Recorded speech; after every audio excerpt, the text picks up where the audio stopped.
That's what we need.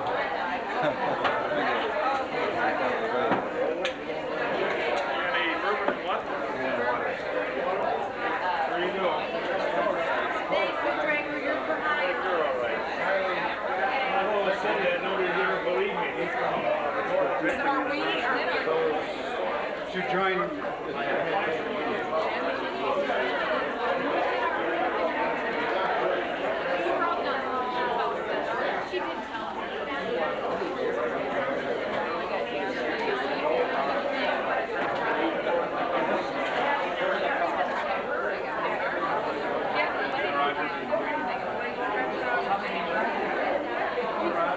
How go you?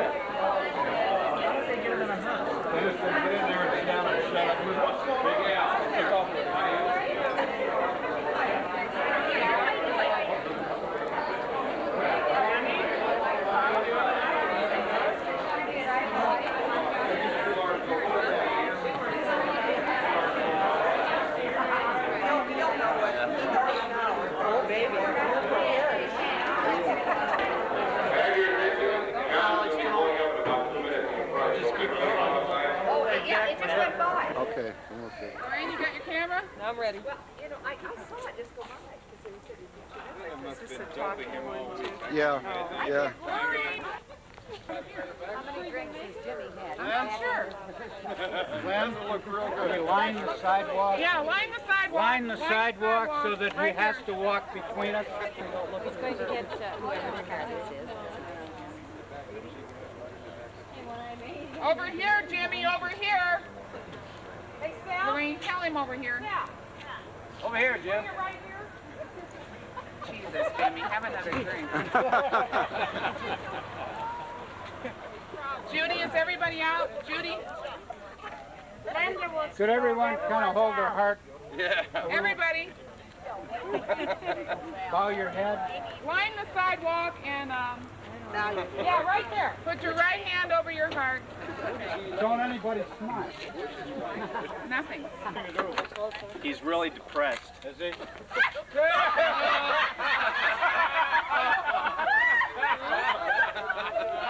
Here, pop it. Hey, he's the first one to have a beer back here. Empty though.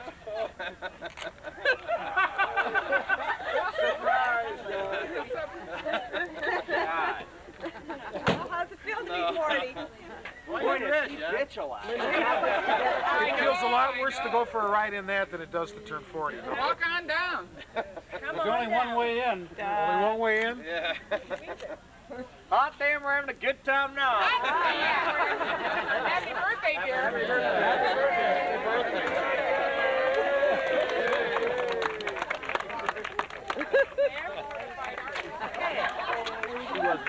He bitches a lot, right?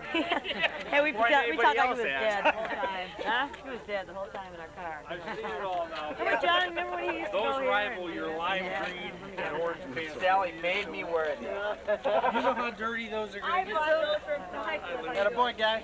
I bought Father's Day. When I said, you wear those Said guys. you were perfect. Do you know how dirty these are? That's what I said. I don't understand that.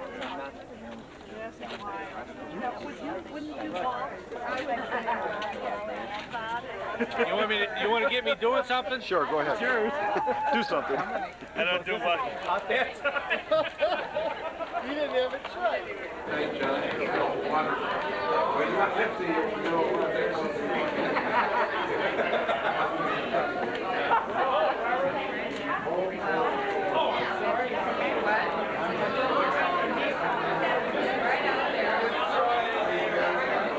We have Roger in many of our movies. Pretty good. How are you?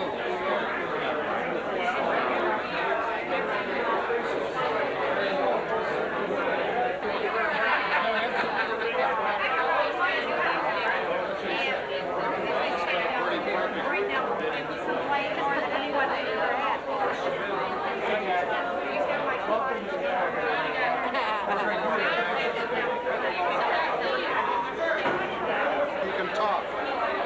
Okay? Happy birthday to John.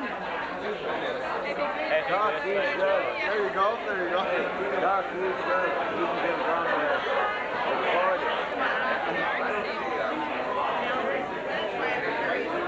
I already got you here when you were standing up at the bar. Let me out. You're really from New Zealand.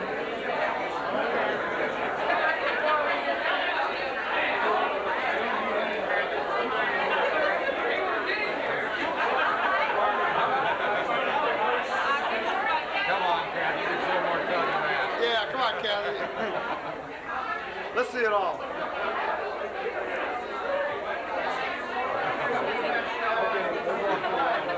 Bill, go to the line.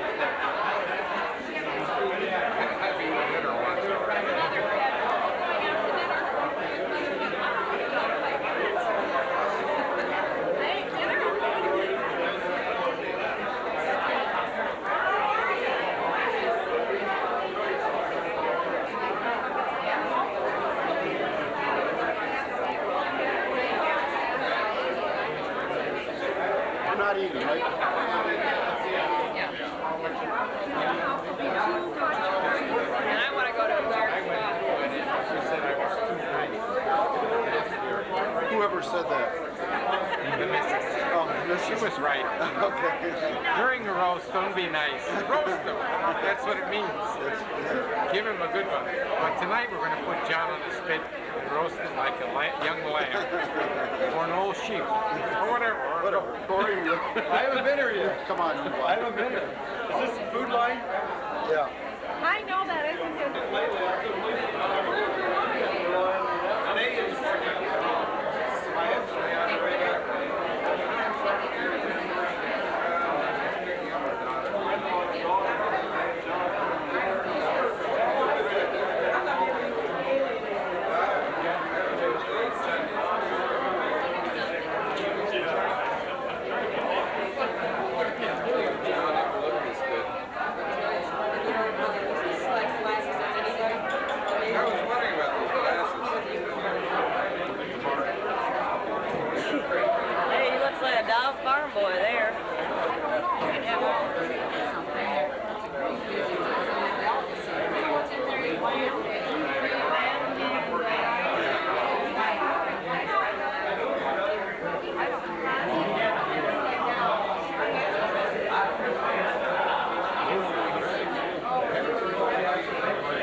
questionable, if you will, festivities, guest of honor.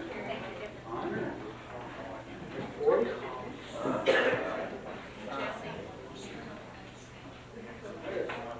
Oh, yeah, 30. Yeah, he's here.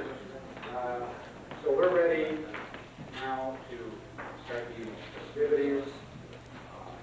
John has finally arrived at a status in life where he thought that everybody else did it, but it was never going to happen to him. And here he is with us, still at this advanced age, 40. I understand that he had a rather rude awakening this morning. I mean, the fact that he has to leave rather early for his office is bad enough. But he had to be rather rude and reminded this morning he was 40 years of age. Not only did he know it, the whole world knew it that lived in his neighborhood. And the telephone calls are still coming in with congratulations and even wonderment as how he made it this far. But he did get a little taste tonight of what happens at this advanced age and what you can expect at any moment. And any of us, but when you do get past the age of 40, I mean, I've been long past the age of 40, and I just keep waiting. But we measured John out for size tonight. As you noticed when it was delivered here tonight, why he didn't fit. Now, John, the only thing that we're concerned about is what with the status of the automobile industry being what it is, and the downsizing of the automobiles. Either they're going to have to hold their pattern at this point, or you're going to have to hurry. At the rate it's going downhill with the size, you may not fit. And what an embarrassment. Gee, we have to fold you up. To get them in one of these automobile, but you do fit in this one rather nicely. You look good. You really did. And I understand that this was one of those few occasions when the guest in the back room, so to speak, of the long limousine got an opportunity to discuss the ride. And, I think that probably that's something we should be taking notes on, because there aren't very many of us who can have that opportunity. And we're out here with a person who's enjoyed that situation where he could say, I liked it, or I didn't like it, or it's a little crowded, or you should turn up the air conditioning, or in his case, he's give me another beer. And he was delivered rather readily and handily. I don't know, John, that you could put this many people in a room that think of you in the fashion that these people do.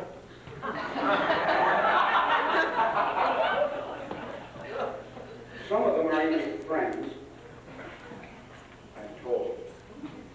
But we did have a few spaces left tonight, and just my notes. Must have notes.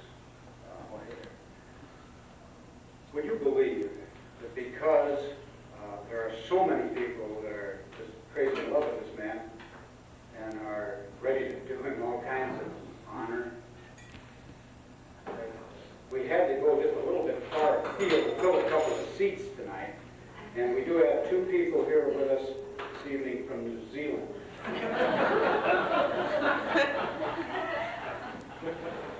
And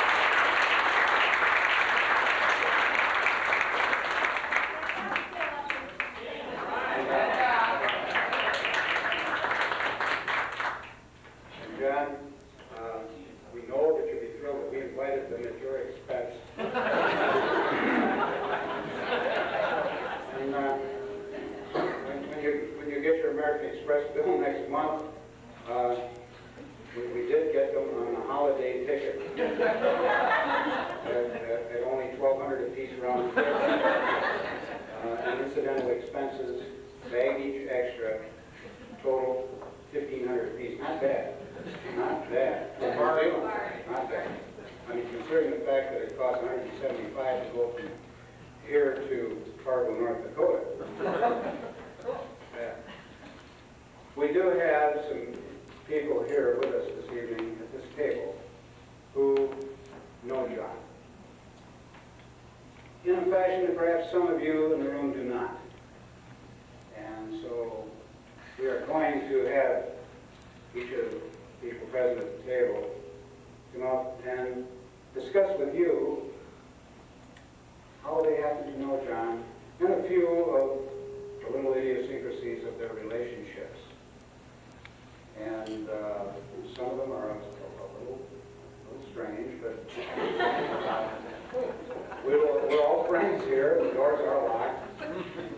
No one can either get in or out.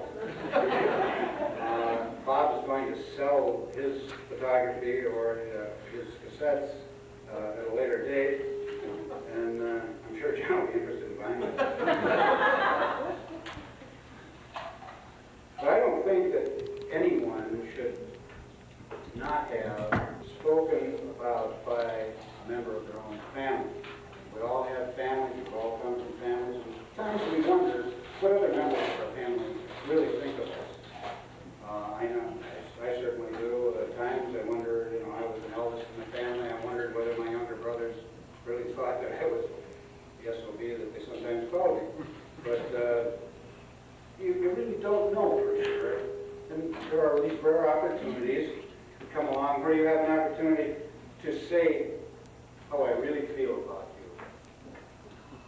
Carolyn Underwood is John's sister. I think everyone here knows that. Carolyn is just a few degrees older than John.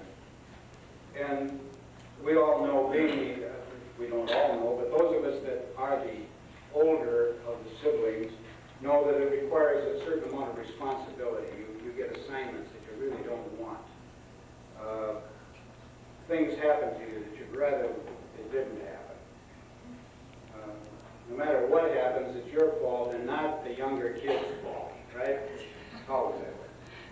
Carolyn, I wish you'd come up and share with us some of the experiences that you might have had with John, because some of us now, today, have had some very interesting experiences with feedback. Some very interesting experiences with John, and we'd like to know, we'd really like to compare notes as to how these things may have occurred with you as opposed to what we do now. Carolyn Underwood.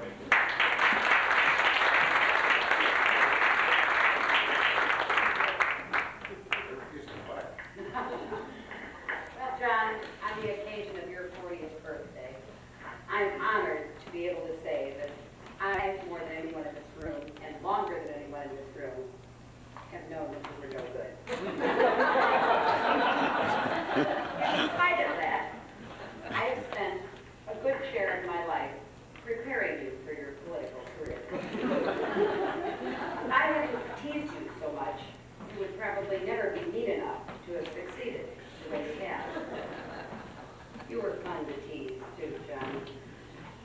You got so mad. Remember how I used to get the neighborhood kids to call you Dice?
peanut butter today, Mother. Bring me an apple. No, we better keep some things in the family. You know that I never tell anybody about your illustrious athletic highlights from high school. It's a dirty shame that the NBA snubbed you simply because your one claim to fame at Horace Mann was the basket you scored right after halftime for the other team.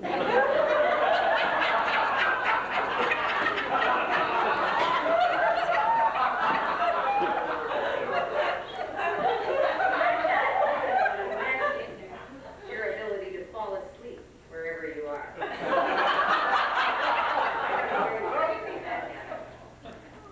We knew, though, that you were the champion sleeper the night Ed blew the tuba over your head and you didn't even flinch. Well, you say you have to do what you're good at. Besides sleeping at parties, what are you good at?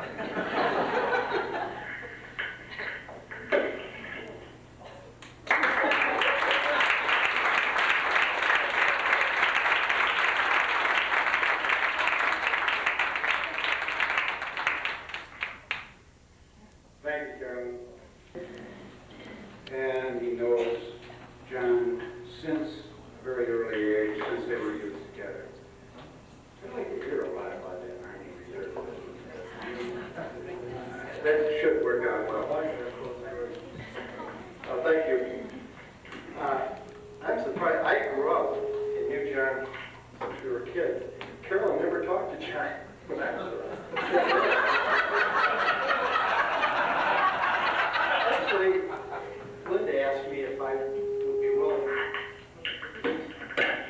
to speak about John when he was younger, and asked if I could spend about 5 minutes doing so. And I thought, well, yeah, I could probably do that.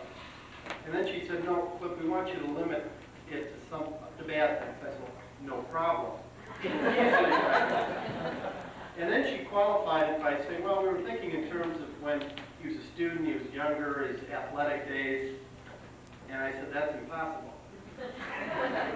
However, the more I thought about it, I started to realize that actually there are many, many young people who are now adults and John's age or older that have to thank John for quite a bit as it relates to athletics. Because John made everyone else look good.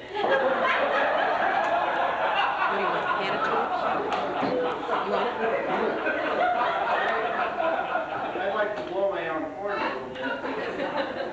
John and I played Little League together. In my last year in Little League, I had a very good year. I won the league. I had the largest number of home runs. In fact, I pulled out of my drawer my testimonial, my official Little League ball. And this, in large part, is due to John Rooda. Because I can remember on one occasion, I was fortunate enough to hit 2 home runs in a game. And the only reason I was able to hit the home runs, they were in right field no less, and I'm a right-handed batter, so it means I was swinging late, is that John Rooda was the right fielder. And I might also add that I was a pitcher in Little League, and that John, of course, is very easy to pitch to with a large strike zone. And I might add to Linda that she's not the first one that has said to John, no stick.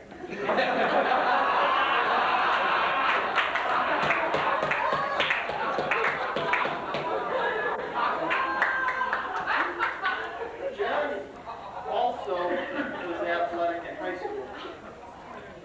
John participated in football, and believe it or not, actually played 2 positions. And when you think of an individual that's capable of playing 2 positions, there aren't many in the sports community that are versatile enough to achieve that, where they can play 2 different ways. John's position, however, was right guard and right tackle. We only needed one person to fill that slot. And I might add that John, in his illustrious football career, was never injured, never suffered an injury.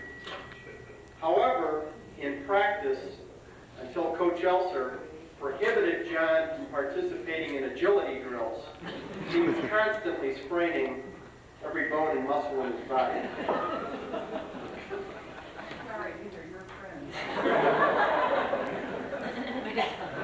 The other thing that I remember most about John is that in the spring, or actually late summer, when we played football, inevitably you had those summer practices, those 2-a-days, and you had to show the coach that you were with the crowd. And again, that's another reason we all, the entire Horseman football team for years, owe John a substantial thanks, because we never had to worry about being last in the sprints. A more recent story about John and his athletic abilities. A couple of years ago, John and I went out to play golf. And that was an experience. If you've ever seen John on a golf course, try and stay clear. But I must add, with his size, he is capable of moving the golf ball a great distance. And on a given hole, which was the #1 handicap hole with a wind of about 20 miles an hour facing us, John was able to get on the green in 2, an incredible feat in light of the weather conditions.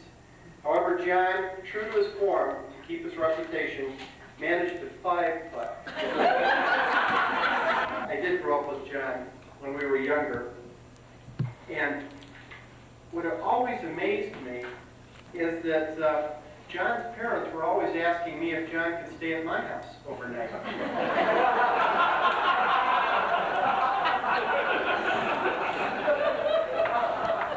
In fact, as I recollect, John's parents never really spent much time with him at all. He seemed to always be available.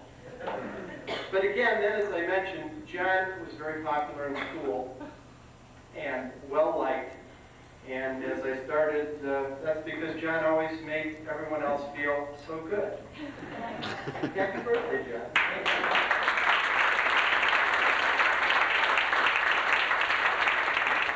For that matter, moves back and forth between most communities. Speak up, boy. Yeah. Short people have trouble. I know.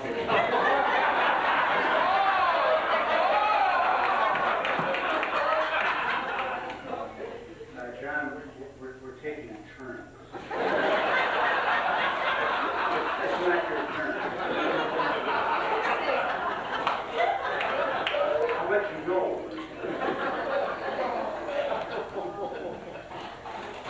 You're not it now. As I said, our next speaker to discuss some of the benefits of knowing John Rooda over a period of time is a lady that we all recognize, I'm sure. And to add to her already well-known and loved reputation in this area, we have to add one more thing of consideration. This lady is somewhat of a heroine. You start to consider that she has continued and risen to the top of her profession in the academia after facing, as a student teacher, John Rooda in a sophomore high school English class. I can't think of anything that would deter any human being from continuing in the profession after that. But she did have, fortunately for all of us, for the community, have the courage and the sustenance to continue and has risen to the top of her profession. And I would really like Dr. Peggy Elliott, Chancellor of IU Northwest, to come up here and really explain to us now what happened. Dr. Elliott?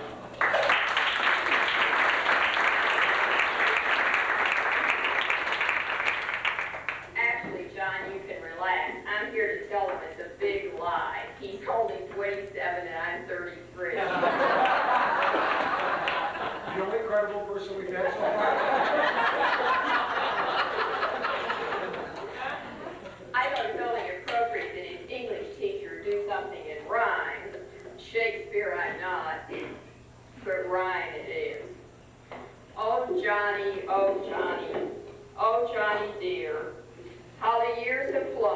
bring you here.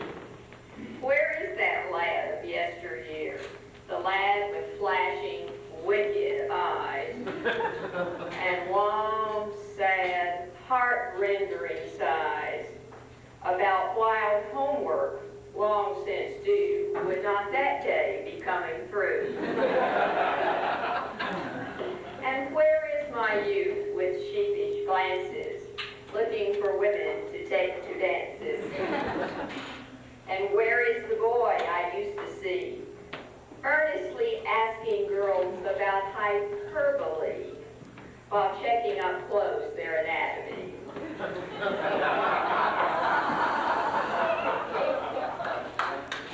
Oh, where is the leader of the Pier Street gang, who never made it to class until after the bell rang?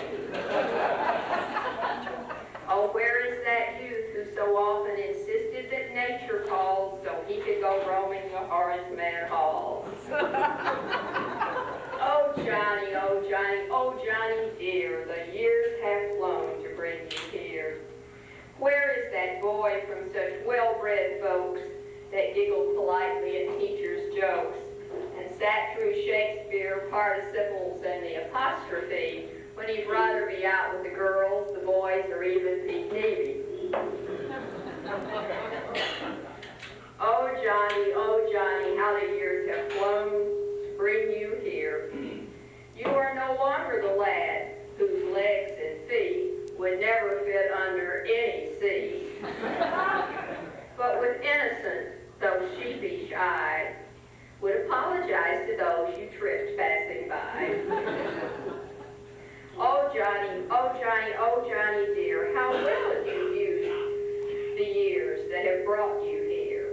Instead of blocking and tackling on the football field, your big broad shoulders are now at the wheel of political corruption and U.S. Steel.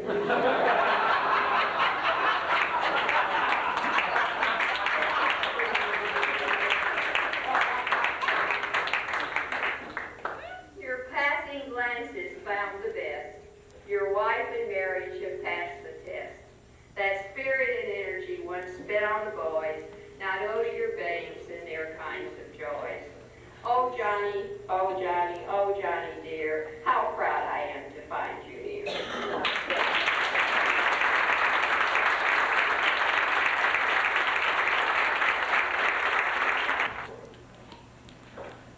Or at least he will find out whether life really does begin at 40. He's catching up with the rest of us. Good evening, ladies and gentlemen, speakers on the dais, Linda Rooda, Bob and Grace Rooda, the honoree, what's his name, John Rooda. I'm rather stunned by the comments of the prior speakers. It doesn't seem possible that my colleagues could ever find anything complimentary to say about John. It may be his 40th birthday, but surely this ignoble event will be obliterated by more meaningful events for the balance of the day. Are all of you here this evening because he threatens to cut off your welfare support?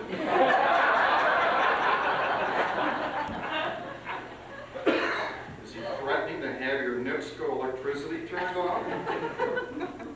Or worse yet, next time refuse your chance to get a pound of cheese when the feds give it out? Perhaps some of you might have recognized this as your last chance to really freeload off the benevolent and almighty Big John. Unfortunately, all of us have met John at one time or another, and I suspect that it was against your better judgment, just like it was mine, that this circumstance happened. Let me tell you a little story. About 14 years ago, John was invited along with his lovely wife to attend my then 5-year-old son's first acrobatic show. It was a hot spring day, and there was John Rooda sweating profusely, watching all the young kids doing their thing, and gritching about all the little nerds running around on the stage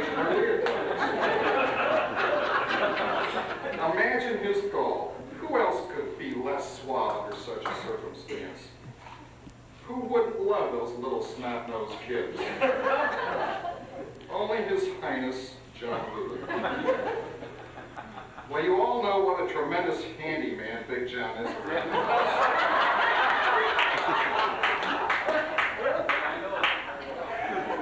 You know, his exploits are legendary. Every time something breaks, John panics, orders Linda to call someone to fix it. You know, it's no wonder that John has earned the nickname of Mr. No Crisis. Let me give you an example. One Sunday morning, a number of years ago, about 3 hours before the Bears game was to come on Channel 22, he discovered that his TV antenna had fallen on the roof, and he couldn't get the South Bend station. I got a call for help. I don't know why this happened, but I did. And after climbing up on the roof, the trouble was easily spotted. One of the guy wires had snapped, it had rusted from age, and the antenna fell over. Well, there was an easy way to fix it, and I asked Big John to get on the roof with me and hold up the antenna so I could secure a new guy wire. What did Mr. Brave do? First, he lit a cigarette. Then he had to make a telephone call. Ordered his poor loving wife Linda to fix him a scotch and water. After about 20 minutes later, he appeared on the patio, dressed in his football helmet, gloves, knee pads, and his favorite fuzzy squirrel morning slippers. I mean, what a dandy. What a dandy this guy was on his own patio. I wasn't sure if it was Smokey the Bear or Jim Thomas getting ready to kick off the program.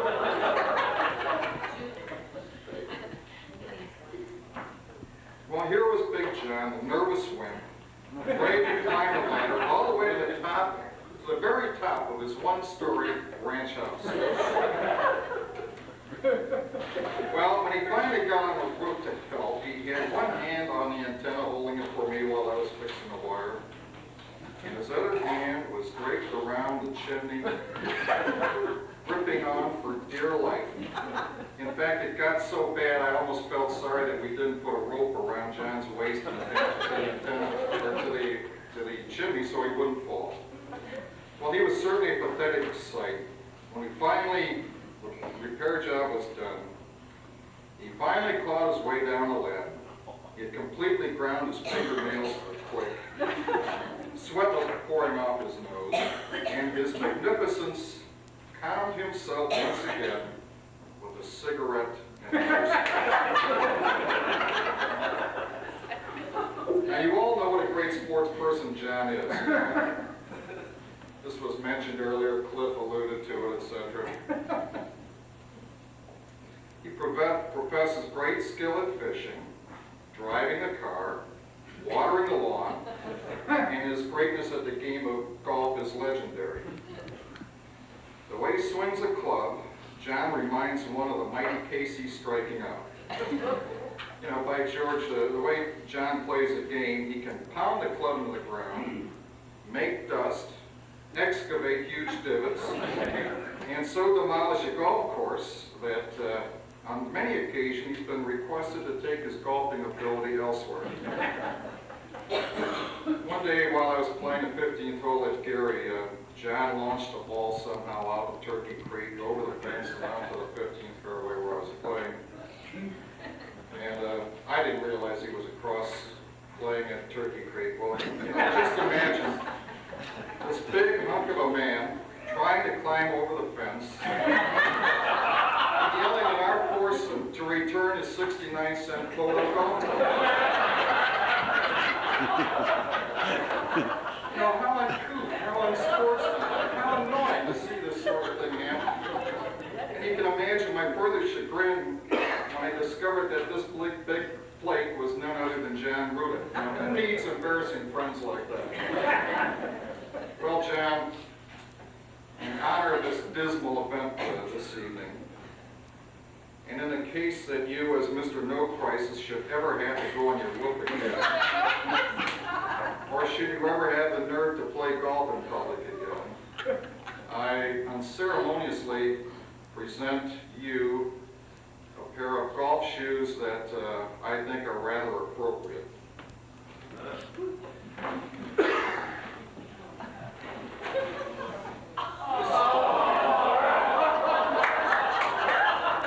John, I want you to know that we specifically ordered these flamingo red golf shoes to not only hopefully fit your feet, but also to match the complexion of your face right now.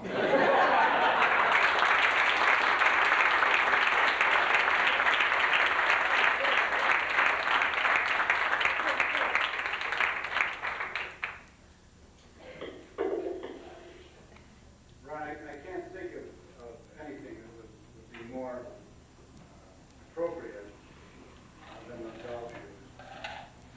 It's amazing that John lives so close to the Gary Country Club, and they still won't. Just won't.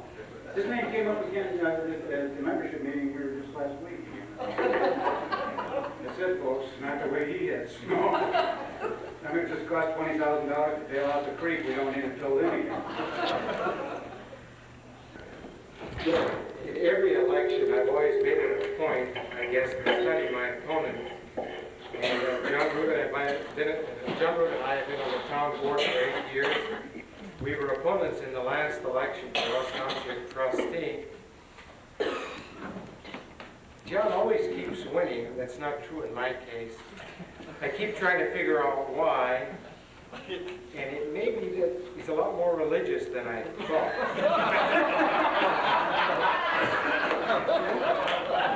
I heard him mumbling tonight over in the corner something about, Lordy, Lordy, am I really 40? And I think there's a sign here that substantiates that. So, John, what I'm wondering about is, do you have a direct line to upstairs or something?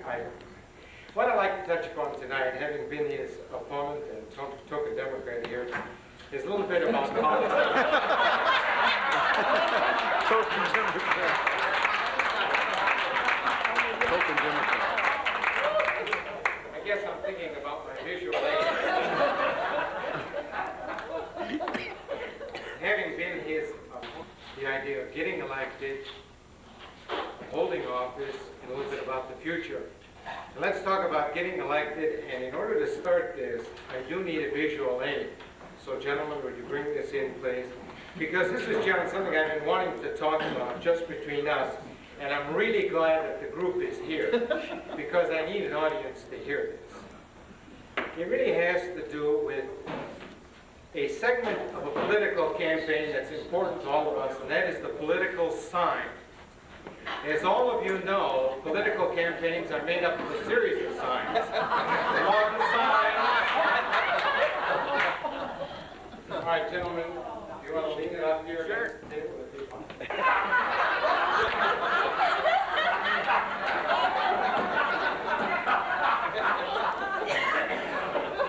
This is not an announcement for next year. I call this Exhibit A. In a political campaign, usually there are 3 types of signs. There's a series of lawn signs. In the last election, John and I had hundreds of lawn signs. John went so far as to have a billboard, and I, at that time, thought about a skywriter, which is a little expensive. But we both did have several dozen of these 4x8 plywood signs. And really, if you look at this closely, the lumber is quite expensive. And of course, I had quite an investment because they were hand-painted. Well, you know, right after the election, John and I congratulated each other, but the first thing we thought about was to recoup our sizable investment, these 4x8 signs, and out we went to get our signs.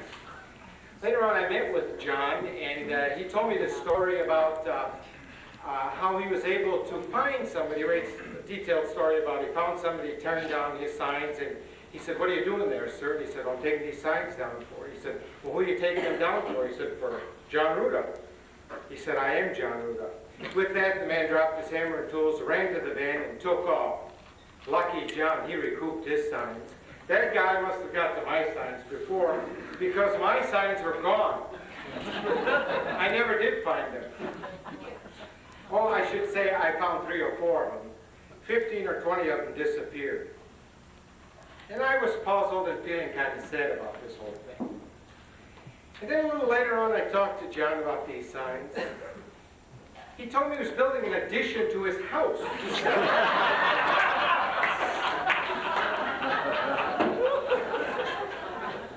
And it really piqued my curiosity.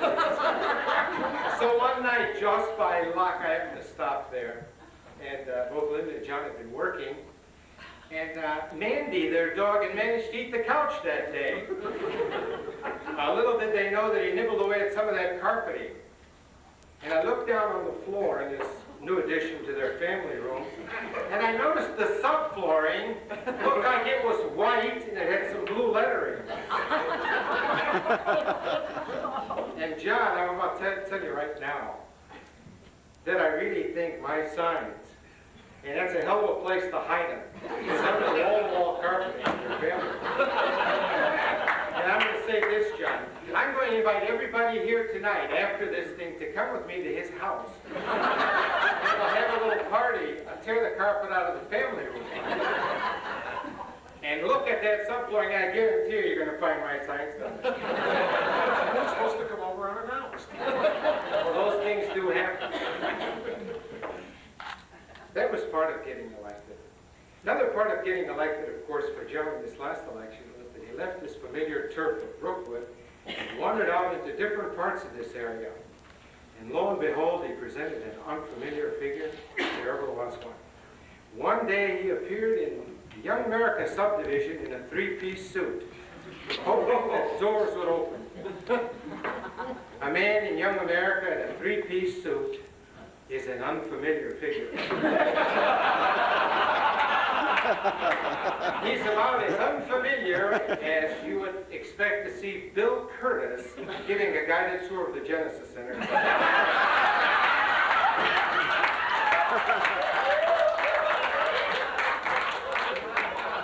Even more unfamiliar would be Bill doing an MC for Dick Hatcher's testimonial.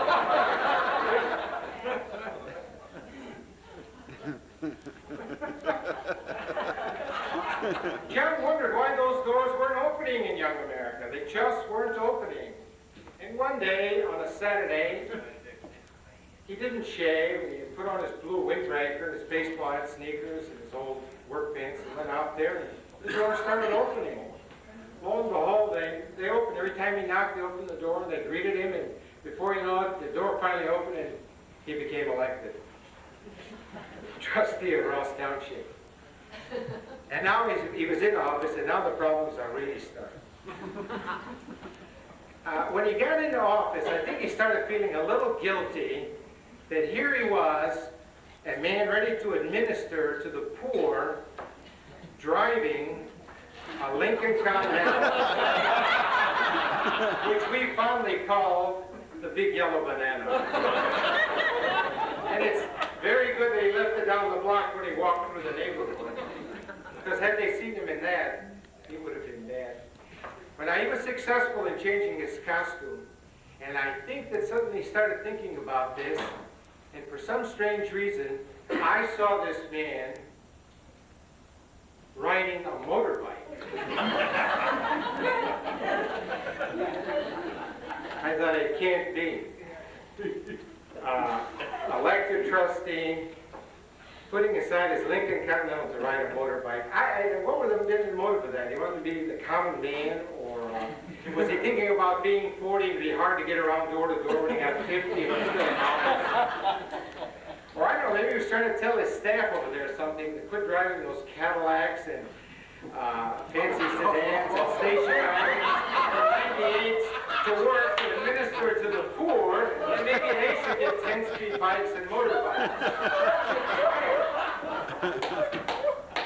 But you know, John took a spill,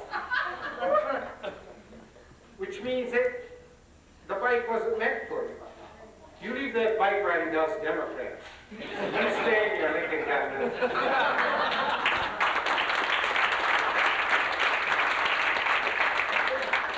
Another problem while being in office, and Ron mentioned cheese. One day in the office, a group of the recipients were there John seemed to have a real problem communicating. They were there and they were complaining about the cheese, and he was telling them something about it makes wonderful fondue.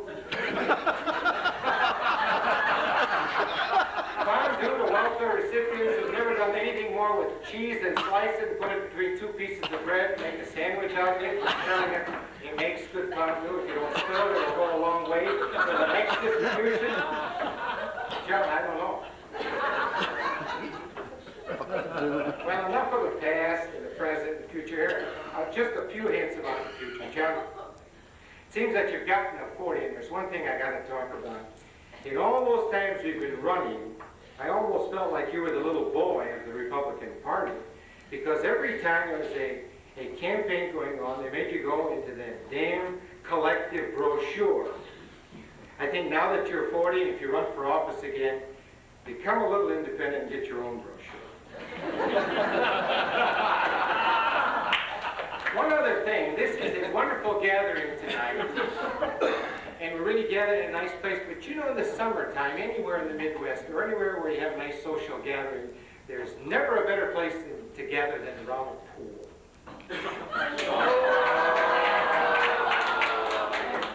Now, John, I know a pool that's closed now. But it would be a real good idea to have open next year so that when we meet for year number 41, we would be in such a comfortable surroundings. I think you'd agree with that. And one other thing, and this is a surprise of the evening, that John wanted me to announce, and probably it'll come as a real surprise to Linda, because we all thought we were here primarily for the 40th birthday. But John wanted me to let you know that this is really the first of many fundraisers.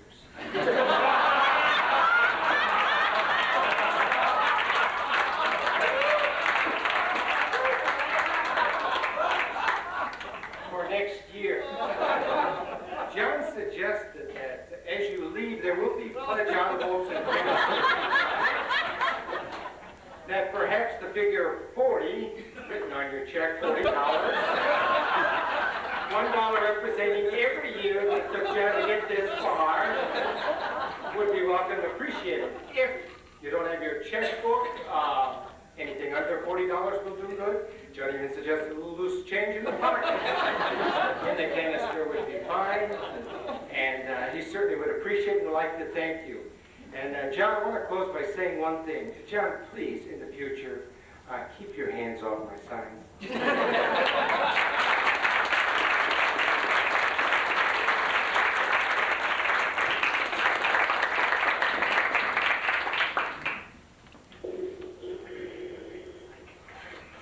See, I evidently got the things mixed up. I've got a lot of nice things to say about John. And I don't know, I'm going to have to cut back and forth here. But I know John, a lot of the great things he's done. I want to present this evening the philanthropic side of John Rooda, the champion of justice, the protector of the poor and downtrodden. John and I have known each other for at least 13 years, lucky as it may seem. John and I attended a lot of IU Northwest student nurse functions over the years, and after a while all the functions seemed to be about the same. Same faculty, same places, and the same boring results. John Rooda and myself witnessed time and time again grossly unfair student nurse award programs. These programs were usually based unfairly on things such as intangibles such as grade point average and nursing skills. The attractive nurses whom John and I picked never won. John, not liking to back losers, suggested very quickly that we counter this injustice by developing an award program based entirely on obvious tangible skills and measurements. The Rooda Macmillan Wildlife Fishing Trip Contest was thusly launched. The obvious objective was purely philanthropic in nature. It was meant to provide an award to a deserving student or students. The award being an educational fishing trip each spring after graduation with John and myself. John immediately attempted, after we agreed to the program, immediately attempted to dictate the standards for the contest. After much haggling, John, true to form, concluded that we ought to agree on something. And let's do it my way, and let's start big. John said, let's do it really big. And I thought John meant probably, let's combine the students from Purdue and IU Northwest. John insisted, however, on this big contest. He said, anyone, John stated, whose measurements are 42, 24, 36 is the automatic winner. I gagged and retorted, what about skill? They have to have some kind of skill. They have to have some kind of testing, don't they? John said, we'll teach them their skills on the trip. I felt like I had to restore some kind of sanity to the project. And I attempted to bring John down a little bit from his idealistic, lofty summit. Worthy as he made his case to seem, I stated firmly that he was being much too idealistic and allowing his fantasies to overshadow the philanthropic purpose of the whole contest. And I said, after all, John, not even Miss Playmates of 1974, 75, or 76 had displayed anything near those measurements. John insisted. And I said, John, be realistic. Not even, John, not even your dear, lovely wife, Linda, could measure up to those mountainous heights. John kept mumbling, I know. Oh boy, do I ever know that.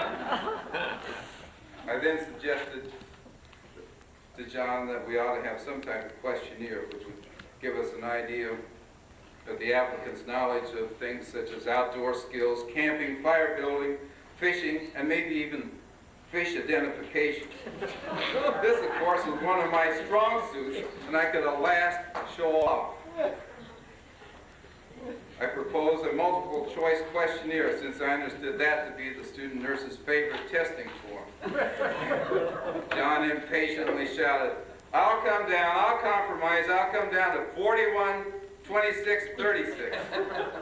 They also have to have 8.5 by 11 glossy posts with some kind of fishing gear. I shot back, John, this contest has to have some sense of propriety, or we can't pull it off. It's got to be fair, it's got to be honest, and it's got to be legal. John started muttering, legal. I knew at last that some of Fred Cuppy's coaching of legal procedures for public servants was working its way to the surface. John then angrily shot back, and she has to be 21, or was it, she had to look 21, or, hell, Fred will cover anything. My next naive question was, how many contestants do you think will respond to this proposition or contest? John replied, well, most of them have seen me dance at the department parties. I guess 95% of them will want to apply. Make about 200 applications. Post them all on the School of Nursing bulletin boards. Then John's euphoria started to rise. He said, and make the bulletins big, really big, because this is going to be the best contest ever. Big, really big, really big. He said, and once they've gone, they'll never forget the experience they've had with me in the wilderness. After the success of the first trip, it'll be easy to recruit for the next year. They'll all want to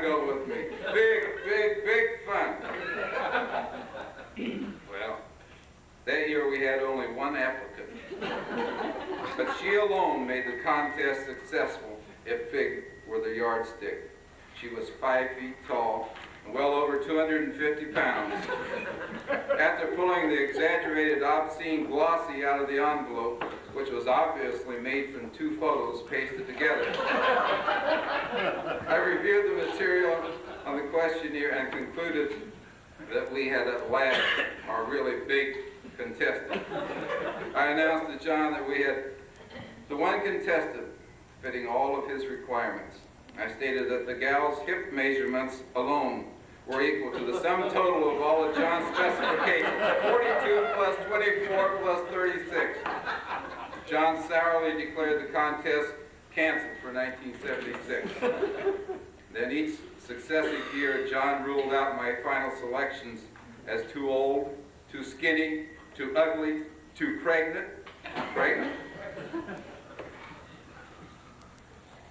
John first learned to compromise in 1980 after 4 dry years of the contest. Then he asked, do we have anything 40, 30, 38? Nothing. Another dry year. 1982, he asked, do we have anything 36, 36, 36? Sounded perfect to me. Another dry year. 1983, he said 36, 38, 36? Nothing. 1984, he said, do we have anything 36, 42, 24? Those were his original specifications. A little mixed up, but nothing. 1985, this past spring, John just shouted, Tom, do we have anything? Do we have anything? Do we have anything with tits?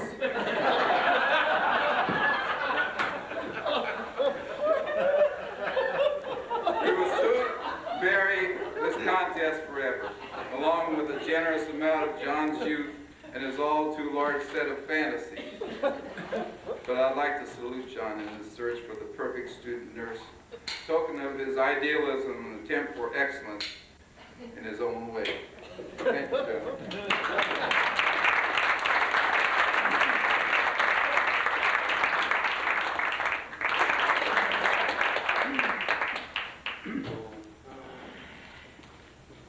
Well, one thing great about being at the end of the table, you can find out why you're at the end of the table.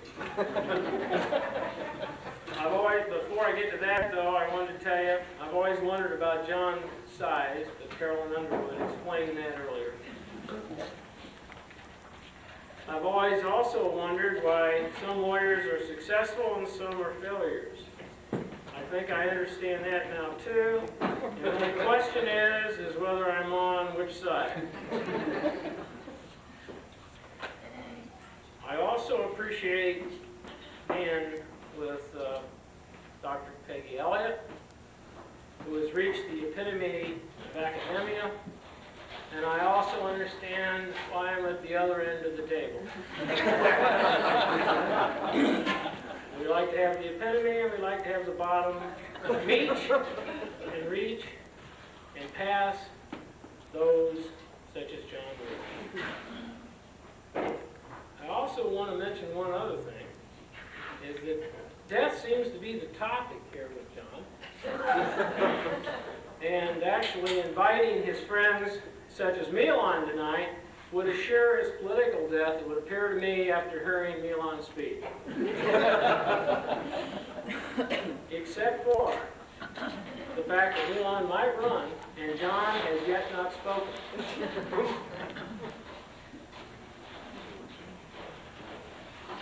Now, I also know that by now most of you would be bored, have not had a drink for a half hour, which is watched, and would be mostly asleep. But to make sure that we do not put you to sleep, as most lawyers have, a legal pad. And I'm going to pull my notes out for John. I usually also have, as most of you know, who will see me in courtrooms, and hopefully most of you will not, because I lose a lot, even though I occasionally win now and then, have this pen available. I want to cover a few things with John as a client. Actually, I want to talk about more than John as a client, though I want to talk about the first time I met him. He's the only man I met that was violating not only all the federal Title VII Sex Acts, the Handicap Discrimination Acts, but ordinance violations against solicitation. First time I met the man. He had his wife out there, 8 months pregnant, handicapped, pregnant, sex, soliciting while he was drinking beer at home.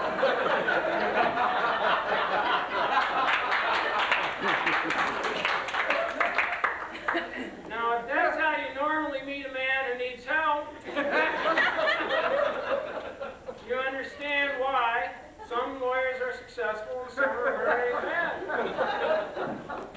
He's also told me, and many other people, that he's a very low-key individual. If you believe that, you should ask his staff sometime when they have arguments with him and he says, "Whose name is over the door?"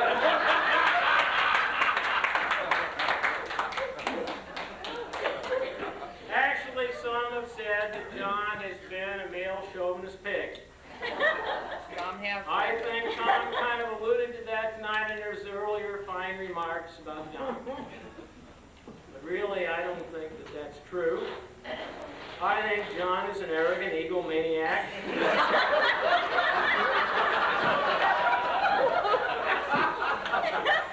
But his personality has not been developed in the past from his history, as Carolyn tried to allude to, but has been caused by the environmental factors that the sociologists talk about.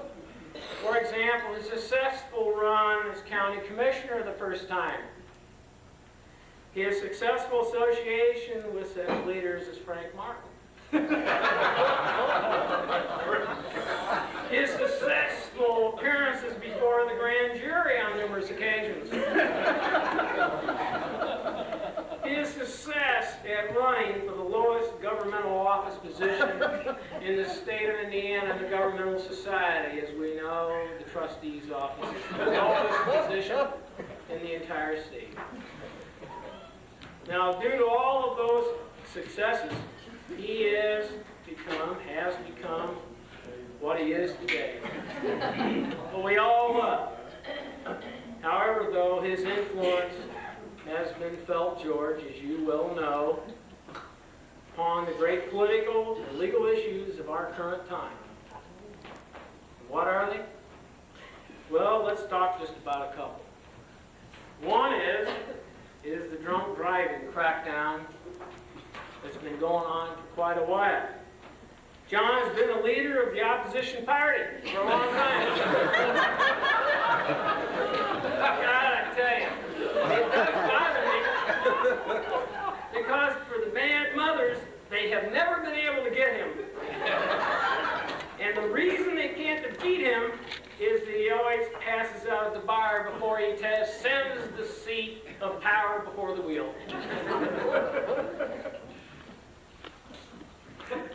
But John's even been better than that. He has participated with the corruption in the county that's somehow been mentioned earlier here, the investigation, but the grand jury that is expired, as you know, by this time, fortunately for a lot of people, so unfortunately for a few others. However, I will have to say this about John. His numerous appearances before the grand jury probably now exceed the voters in Ross Township.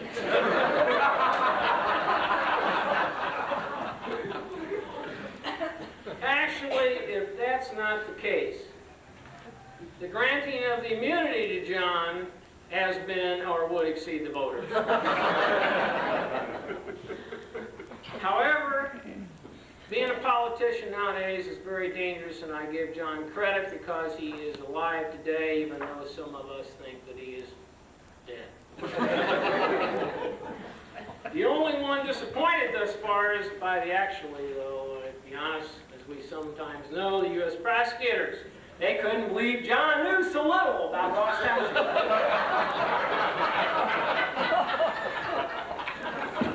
Granting immunity is a very serious thing, and to find out that you granted immunity, the guy didn't know anything anyway. The only way to save face, however, is to committing perjury. That man doesn't know that little, and we'll try to prove it later. The only thing good about that is Steele won't be around. I really have to close because this is very short. Some speakers have been long, and as you know, lawyers have a tendency to spread it out, and I'm not one of those, of course. John is really a different kind of client. A lot of clients like to do certain things, and then they request assistance in getting out of the problem. John is a little bit different in that he knows he shouldn't do it, and then he only hopes that people won't find out about it, including his counsel. And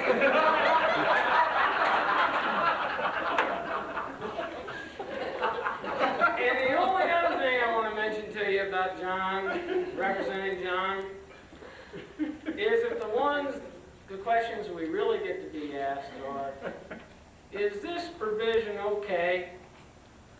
And he sent it to you to check the provision. But the problem was, he was never authorized to enter into the contract to start with. But with that, I'll tell you what, John will survive, assuming that a lot of people help him, and assuming Milan doesn't run.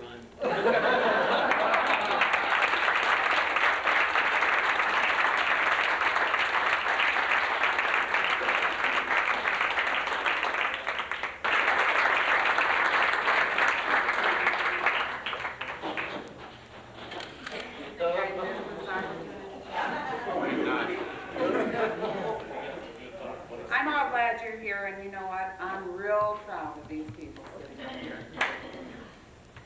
This event's not a one-man job or one-person job, and I want to thank everybody in this room who helped. I had a lot of help, and I appreciate it a great deal.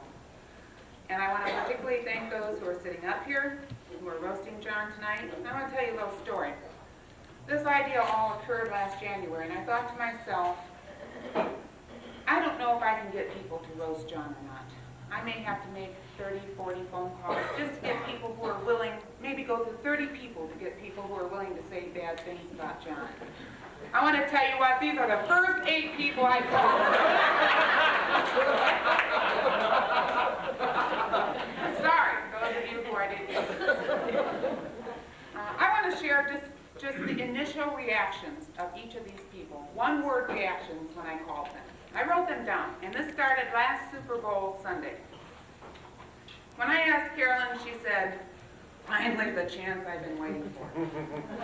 Cliff Fleming almost jumped through the telephone. Peggy came out with an enthusiastic, I love it. Ron and Fred, simply sinister, evil laughs. Tom, do you think he can take it? Jerry McQuarrie, how much time do I have? And of course your MC, Pat Green, who simply said, he deserves this. There are 2 people I want to recognize, but for whose passion, 9 months prior to July 19th, 1945, we would not be here tonight. John's parents, Bob and Harriet Rooda. Would you please stand?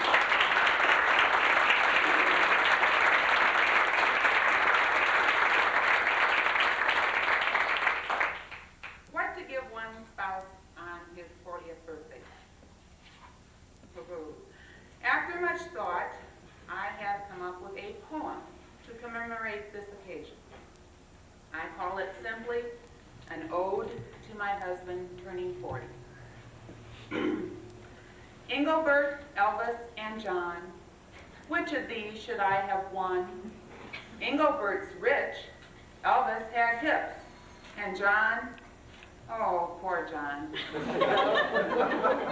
Choices were hard at the time, and mine was without reason or rhyme, but you were there, getting bolder and older, so I took pity and chose you for mine. Alas and alack, now you're 40, and your sideburns have long disappeared, along with your waistline and hormones. And your old age is just as I feared. You fall asleep at anyone's party. It's hard to succumb to my charms.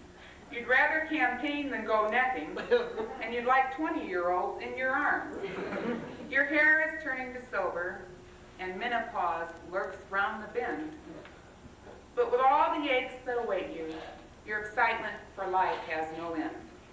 Romance may go out the window, and politics no doubt take its place, and I'll wish for the man that I married, and the sex life you may want to erase. Pretty soon you'll be quite decrepit. Whatever happened, dear John? It must be tough to get older, less bolder. Poor John. Oh, poor John. We've gone through much change in the past decade plus 3, since we first met by the old mill stream. If that's not quite right, blame it on the excitement that night, and started our way through a dream. We've added Johnny and David, changed houses, not spouses, since we walked down that aisle long ago. You've added some inches and give fewer pinches, and we've shed a few tears, as you know. But we've laughed and we've cried through the years until now, and my heart is just bursting with pride. I want nothing more than the rest of my life than you, dear John, at my side. Though your sideburns are gone, and your hips may not swivel, and you may lose your hair as well, and our children will marry and leave us someday, I'll always be under your spell. I'm not concerned with the pinches or inches or age. Hips and riches mean nothing to me. What I want you to know, dear John, is this: I'll still love you at 83. Be assured as I love you today, I'll continue to do so tomorrow. And let me close with a wonderful thought, that today, my dear John, you are 40, and today, my dear husband, I'm not.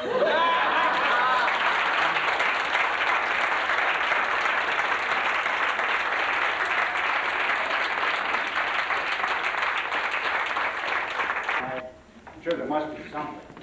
Jerry McCoy, ladies and gentlemen.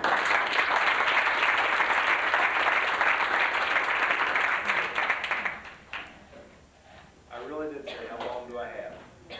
And that's what I said to Lynn, but you know, I do have to stop right here and tell you, I've heard a lot of things that John's done over the last 40 years of his life tonight, but one thing he did right was marry that woman, and what a job she did here. I think she deserves a hand.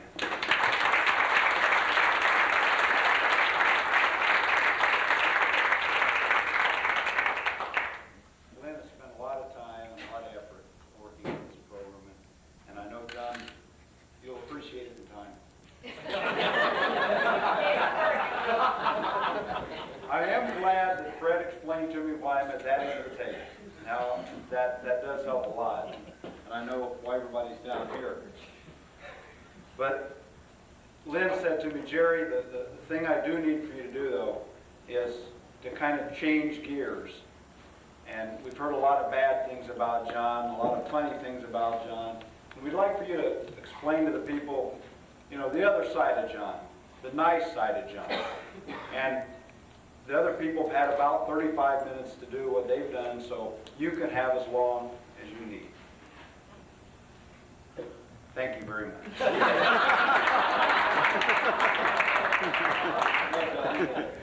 You are coming up a little bit. First of all, I want to explain to you that 1945. We need to know what was happening in our country in 1945.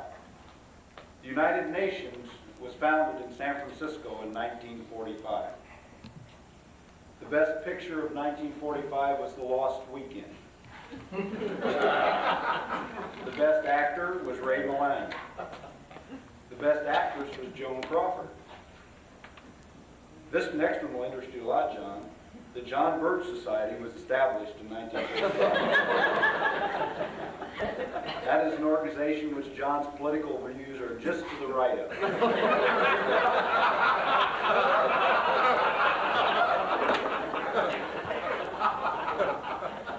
6 planes and 1 boat disappeared in the Bermuda Triangle in 1945. That was the first such disappearance. I got some interesting sports trivia for you too, John. In 1945, the Chicago Cubs won their last pennant. Bob, I know you love the Cubs, and with your new son in the world and winning the pennant, I'll bet you thought things were starting to go pretty good. I went to the World Series that year. And they lost to the Detroit Tigers, is my next point. Right. Also, you need to know that on July 19th, today, 40 years ago, 4-0, the Chicago Cubs lost to Philadelphia 4-0. And the other team across town, whom I prefer, the Chicago White Sox, defeated the soon-to-be world champion Detroit Tigers 4-0. Also, so we can put a little more perspective into this, Richard Nixon was preparing his first run for the United States Congress in 1945. To be serious now, the country was in John's birth recovering from the death of Franklin Delano Roosevelt, and Harry Truman had just taken office. And there was a difficult time in our country, and I do think, John, I want to be serious now for a little bit. That was, the next 40 years have been years of progress, and I want to tell the people a little bit about you, and we are switching gears. I want you to know about John Rooda. He graduated from Horace Mann High School in 1963. He then attended Indiana University, and he graduated with a degree in business in 1968. He went to work for U.S. Steel in 1968 and transferred to the EJ&E Railroad in 1972, where he's currently employed as a supervisor of car distribution. In 1968 to 1974, John served in the United States Army Reserve Medical Corps and in the motor pool section of that organization. At age 25, John was the youngest ward chairman in the history of the city of Hammond. At age 27, John lost the only election he has ever suffered, and that's to Stanley Oshevsky, a well-known Democrat from the area. And you must know that John lost that election by the smallest countywide election majority that any Republican has ever lost to this day to a Democratic candidate. John moved to Maryville and shortly became known as the mayor of Brookwood. John has been the precinct committeeman there for many years, and Precinct 22 is yearly, or at least every presidential year and every year that John runs, recognized as the most Republican precinct in the state of Indiana. John ran for the Maryville Town Board in 1975 and was elected by a wide margin. He was re-elected in 1979 by a margin that quadrupled his earlier victory. He served there until 1983. John served all 7 years he served on the Maryville Town Board as the chairman of the Budget and Finance Committee, which is the most powerful committee in town, obviously, because without money you can't do anything. And John's purse strings are the ones that had to be open if we wanted to get anything done. That's true. In 1982, John served as president of the town board. And you know that John did a lot of things in that year, and Milan, you need to know this. It's because he was running against you that he took that position. He thought, well, I better, get a little extra press. So one of the places John decided to seek press was at the Holiday Inn when they were going to have a convention for what said in the paper, Tops. And John never would tell me what Tops is. Lynn told me. And John went at his trim 260 pounds to deliver the welcoming speech of the National Convention of Take Off Pounds Sensible.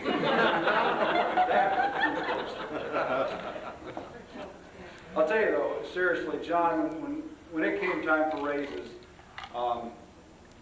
government employees do not make a lot of money, and I think most of the people in this room know it. John was the one that did stand there and say, no, we're going to cut out that point. We're going to see that these people get raises because we're in a people business. We're going to take care of our people before we take care of other things. And he was always counseling me and trying to help me prepare the police department budget in a way that might become sellable to the Budget and Finance Committee in total. One example I remember is our longevity pay. John looked at the proposal ads. He said, Jerry, that's just not going to fly. He said, let's do it this way. He showed me a way that we could actually get more money and it looked like we were getting less. And we walked in and it did work. John knows that for fact. John Rooda also, we were having a problem with alarms. The police department responding to a tremendous amount of alarms in 1980, 1981. And John said, I told him in Illinois they have an alarm ordinance. He said, I know that. Why don't we do it? And I said, well, it's never been done in Indiana. And Fred Cuppy was there at the time and says, well, that's no problem. We can do it. If it can be done, we'll do it. And Merrillville was the first town in the state of Indiana to pass our alarm ordinance, and that alarm ordinance is now being sent from one end of the state to the other, and it's copied word for word as Fred Cuppy wrote it, and John Rooda worked with him on it. And it's been a big help to the police department. In 1983, after defeating Milan Dakic, who is really and truly a class individual, became the trustee in this county, and probably what was the cleanest campaign that's ever been run in Lake County, Indiana. During his time as trustee, John Rooda brought a budget under control that most people told him he couldn't do in 4 years in the shape it was in. John has done that in less than 2 years. In fact, thanks to John Rooda, we are able, the pool is closed, but this center John saw to completion, and we're able to meet here tonight because of John. Also in 1985, John received the Distinguished Republican Elephant Award from the Republican Lake County Central Committee. John is a member of the Masons and Orrock Shrine. He's on the executive board of the Salvation Army. He belongs to Moose. He's an honorary member of the Maryville Volunteer Fire Department, and he's a member of an organization that's close to me, the Maryville Police Department Fraternal Order of Police. You know, John, you're here tonight, and the people are here, and you're here as a husband, a brother-in-law, a brother. Most of the people came tonight just because you're a friend. And I talked a long time with Mr. Cuppy, Pat Green, and Al Schmidt, who had to leave earlier, and he told me that he really wanted to be here. We said, what can we do for John as a gift for a guy that's done this much for us? And it was a while, and we thought where we need John is in political office, because he is an enormously honest man, and he does care about the community. So we said, let's help him with his campaign. Fred said, oh, we could give him money and start a chest. Fred said, no, that wouldn't be right. Pat Green says, we could make a campaign poster. And I said, no, that wouldn't be right, because, you know, John needs to approve that. I mean, he needs to have some input on that. And we tossed this around for a long time, and finally we came back to the campaign poster. We said, you know, that isn't a bad idea. So what we did is we put together a poster for John that we hope that will be acceptable to him, but we thought we'd unveil it with his closest friends here tonight. And so if this is acceptable, Pat Green has made several locations for it, and on state outdoor signs. And we've also got the money together to provide you with 1,000 of these to put in yards if you'd like. So with that, we'll unveil that, and I'll just say happy birthday, John. Thank you, Greg. And here comes the campaign. The new campaign.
I'm going to pick up the tab on the expense of printing.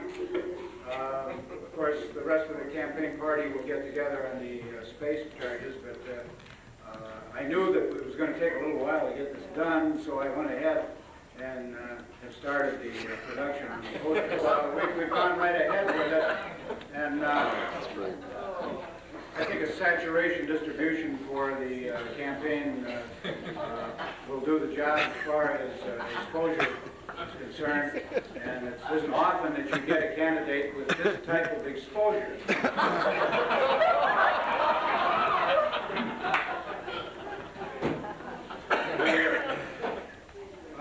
We'll want your private input a little bit later. I'm sure you may have a comment or two to make, but we feel as long as we're such a close-knit group anyway, that it was perfectly okay to go right ahead with it. Well, thank you, ladies. You did a magnificent job of presenting the campaign. Now, when the official campaign starts, of course, you'll be on the busiest corners in the community to go right ahead with that. And we think that probably, well, we've been thinking kind of in terms of outdoor advertising in motion. And I noticed a pretty good motion tonight, and I have some things I'd like to discuss with you later on that. His handwriting is equally as bad as mine. I can't read that, but you can. But we are going to present our guest of honor tonight, John Rooda. John, get up here and defend yourself.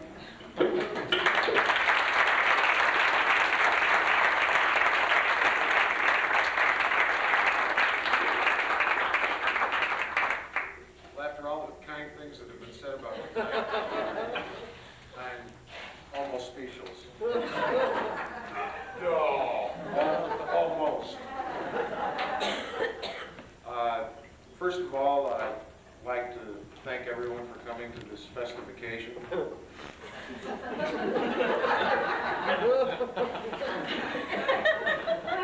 You know, when you think about a birthday party, if you look at the alternative, it really is a hell of a lot better than not having a 14th. So I really don't think that, I was kind of surprised when I walked in and saw all the black bunting around. That was initially when I walked in, but now that I've been here and listened to the quality of the speakers that you have, I understand that black was very appropriate around the entire room. In fact, it was disgraceful at best. I don't know who selected Pat Green as MC for a birthday party trying to make someone feel old.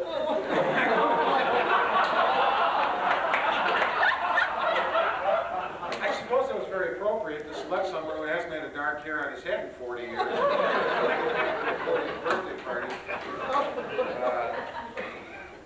You know, his wife is considerably older than I am. She's sitting back there. And I remind her of that all the time, and he's considerably older than she is. As a matter of fact, he's considerably older than almost everyone.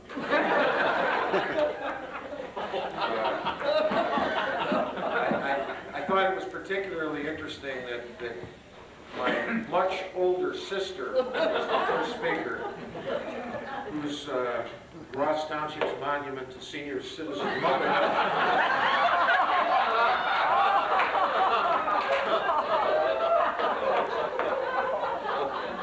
She's one of the few women in Northwest Indiana that has the wisdom to have college-age children and also ones just out of diapers, which tells you where her brain's going.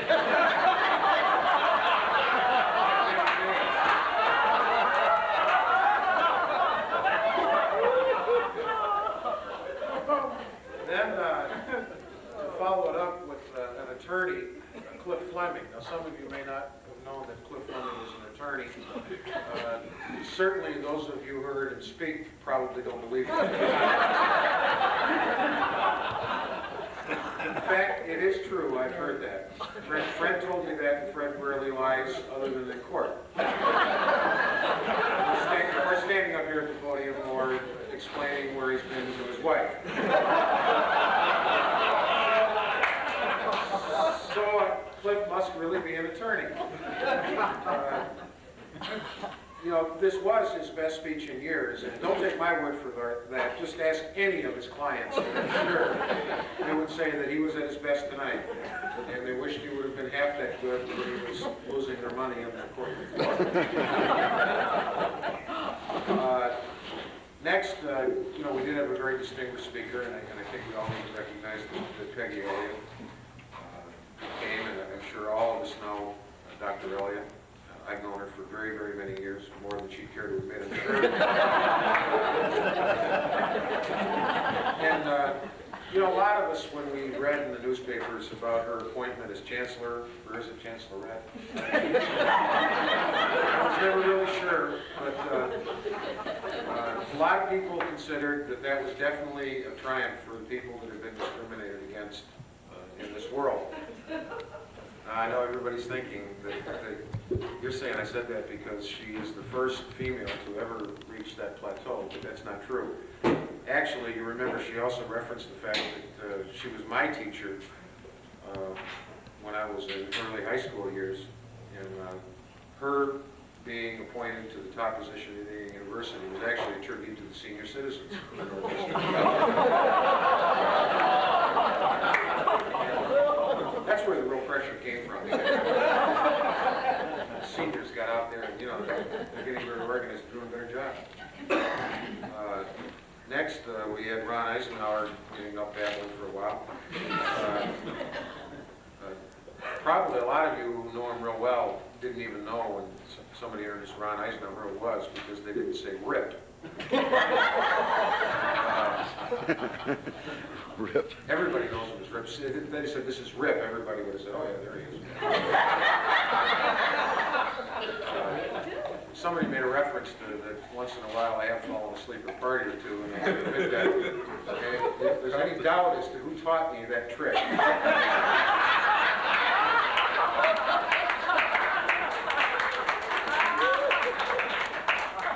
it's living proof right there. Some of you think that he's probably best known for being a liquor baron in Northwest Indiana, but that's not really not true. He's actually known first and foremost as being an electrical wizard. In fact, at the very time when he was president of the Variable Plan Commission, he came in and rewired my home, showing off his expertise. Of course, as president of the Plan Commission, he was in charge of the enforcement of all the ordinances and electrical codes in town. And it went very well until I did build that house addition with Milan's plywood. Then a real electrician came in and said, who the hell did this? And he said, there are only 46 code violations. The guy was #1 man on the electrical code at the time. I was sure it was done right. Now, next, of course, we had Mr. Milan Dokic address, a communications professor. Communications, usually the terms absent-minded are used to describe his professor position, but now I have said some disparaging remarks, I admit, about the previous speakers, but I am not going to say anything bad about Milan Dokic.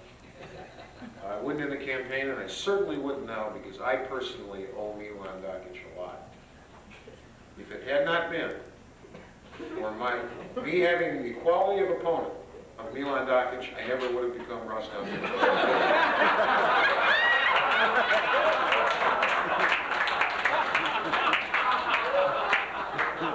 So I'm not going to say anything bad about you. And I don't know who said that you may or may not run next time, but I got my fingers crossed.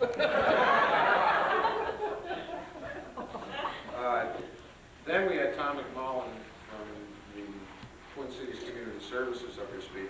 He really did a remarkably good job considering he's out of East Chicago. He's rarely let out for obvious reasons. And, you know, you can't get by, you couldn't say, we be going for chitlins. Which is usually how he communicates. He's not saying, Buenos Dias in Chicago, but he did a remarkably good well here in Maryville, where he had to speak as a human being. Kentucky did teach me a lot. He taught me how to become prepared for losing in various endeavors. And he really also, one other little story I got to tell you, he did teach me very early on how to properly deal with your wife. When Fred and I had not been friends too many years, and this was a year or two ago, Fred actually had a situation, and I think Judy, who's in the back of the room, his wife, could verify this, where they were arguing over what they were going to do about the house, and their house, in fact, did need some decorating. They finally admitted it. People who had been coming into it for years. Before that. So they decided that they were going to joint venture the redecoration of the house.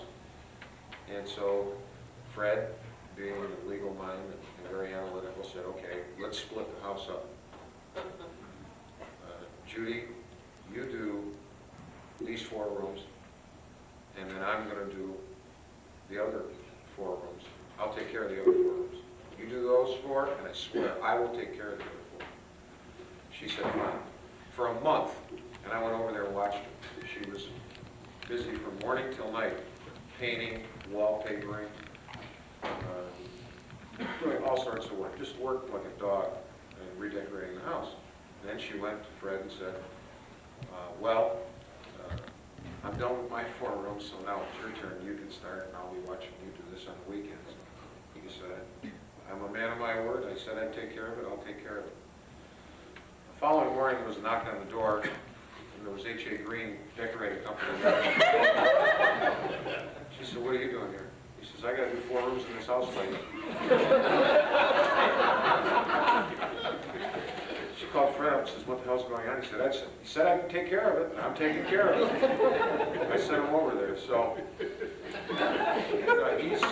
you can learn a lot from him. And I do too. As far as Linda being here, I think really about the only reference, if you have to analyze Linda, and I hate to be repetitious, but Tom McMullen might have covered it all.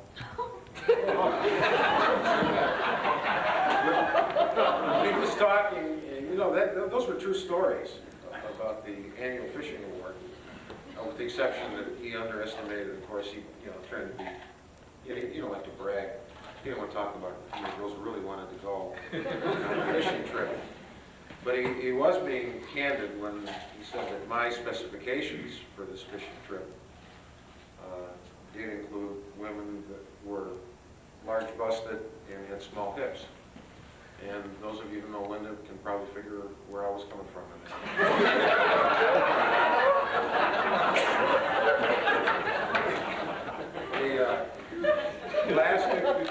Last and most probably least, we had our chief of police up here. About 6 years ago, we did an opening, a vacancy in the chief of police position in Merrillville, and we discussed it. I was involved in town government, as some of you probably know at that time, and there were a group of us as soon as we knew that the vacancy was there, and we were kicking around possible candidates for the chief of police's job. And I really feel bad that Al Schmidt had to leave, because I finally did want to explain something to him after a few years. Jerry McCory's name did come up, and he very quickly pointed out that Jerry McCory was too young, too inexperienced, and simply not sharp enough to be the chief of police of Merrillville. After 6 years, I really feel bad that he had to leave. He did have another commitment, because I was going to admit to him that, yes, Alvin, you were right.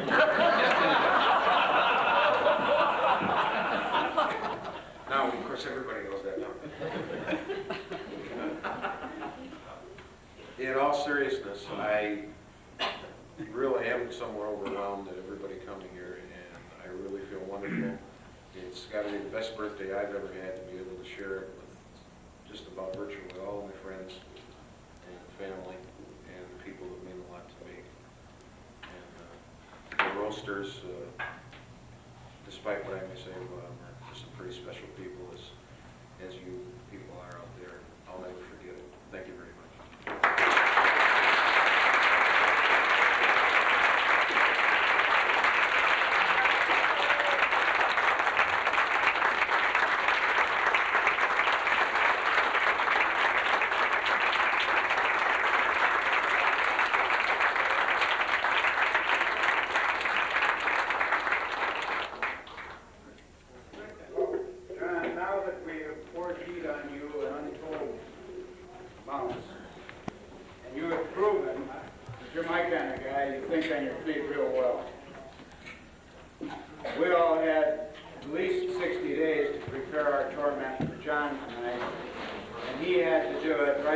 shoot from the hip, sit here and take notes and make retorts to our comments to him.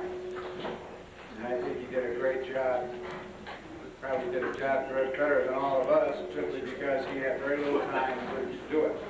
Now, in all seriousness, we are all here to pay honor to John, and we wouldn't be here if it weren't because we were all his good friends. John, we do have some things that we want to present to you tonight in addition to those magnificent sculptures. And if I were you, I would really put those in a safe place. Because certainly, don't take them into any public golf course, for sure. Somebody will steal them, no question. But we do have some things that we would like to give to you tonight as a token of this occasion. Everyone in the room was a participant, John, regardless of what you may think. All of these people here were participants in that magnificent awakening that you had this morning when you weren't quite sure that it was your birthday and you made a right turn and discovered that the whole world knew that you were 40 today. And it was a 12-foot by 25-foot billboard on one of the largest, busier streets in the city or town of Marigold that announced to the world the fact that John was indeed 40 today.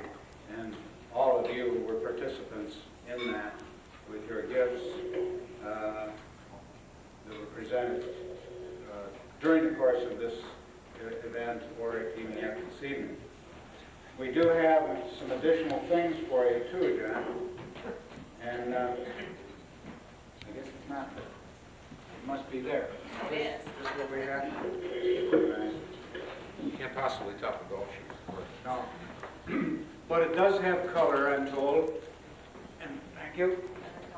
We're going to present this to you from all of us that are gathered here this evening. It's one of the gifts from all of us this evening. And it's yours, John.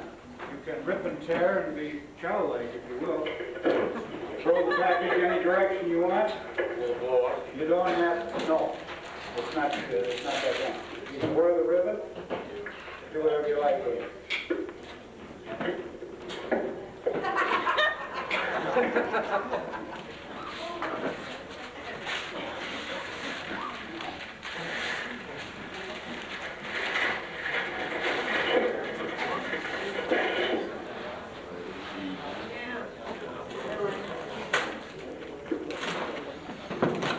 Good in the bathroom. I thought I got that picture.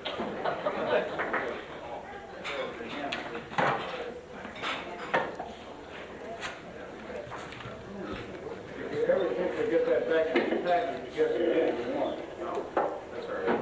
It's like trying to refold a road map.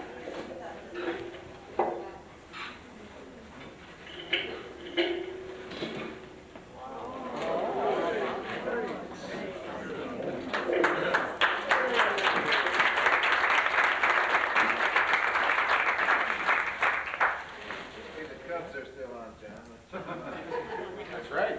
Cubs just started. John, I should give you some additional moments of entertainment to watch your favorite American League ball team. They're an American League, aren't they? Yeah. That's where they play? Are those American national? Someone asked me to check with you and see whether or not you had an early morning telephone call. Did you have an early morning telephone call from a celebrity this morning? Seriously? When somebody's singing. Yes. You did? Care to make any sort of comment about it? I mean, we'd kind of like to know about it. If that voice is a celebrity.